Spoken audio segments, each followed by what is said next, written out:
আসিফ হুজুর ঠোঁটে লিপস্টিক দেয়।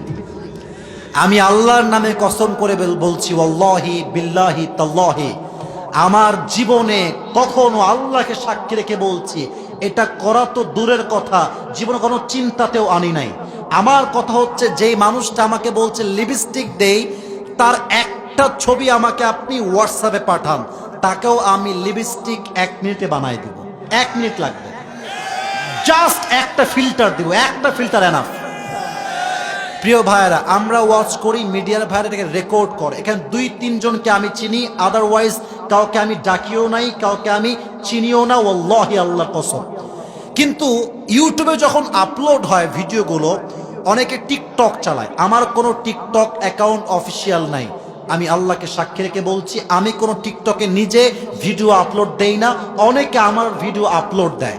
এখন কথা হচ্ছে, এই ভিডিওগুলো অনেকে ডাউনলোড করে নিজের মতো অ্যাপসে নিয়ে গিয়ে শর্টকাট এডিট করে, ফিল্টার দেয় ইচ্ছা মতো। সে একই ভিডিও যেটা ইউটিউবে কোনো ফিল্টার নাই, ওটা যখন ফিল্টার দিয়ে ইনস্টাগ্রামে, রিলসে, টিকটকে আপলোড দেয়, তখন দেখলে মনে হয় আর্টিফিশিয়াল একটা ঠোঁটে কালার আছে। বাট আল্লাহর কসম করে বলছি, যে আমাকে অপবাদ দিচ্ছেন যে আসিফ হুজুর এই কাজটা করেছে, আপনি তওবা করেন, আল্লাহ আপনাকে বিচারের কাঠগড়ায় দাঁড় করাবে যুবক ভাইরা, ঠিক কিনা বল? তা আমি কখনো এগুলো নিয়ে কথা বলি না।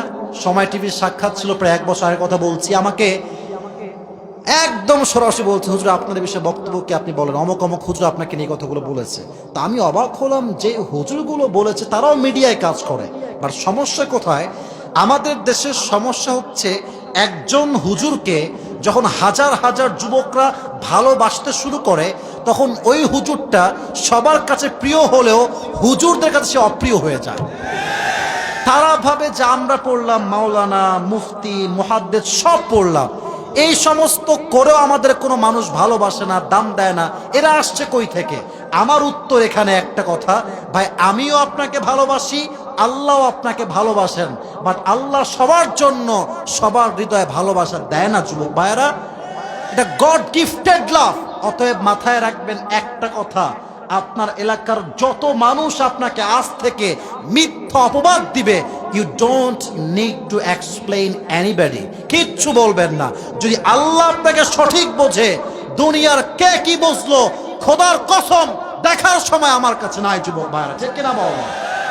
নিজে ভালো তো দেশ ভালো, নিজে ভালো তো সমাজ ভালো, নিজে ভালো তো পরিবার ভালো, ঠিক কিনা বলেন? আয়েশার সবর তাকে কোরআনের মাঝে সম্মান দিয়েছে, তাকে নিষ্কুলুষ করেছে, তার সমস্ত দাগকে আল্লাহ নিজেই তার আয়াত দ্বারা মুক্ত করে দিয়েছে। সুবহানাল্লাহ পড়বেন না আপনারা?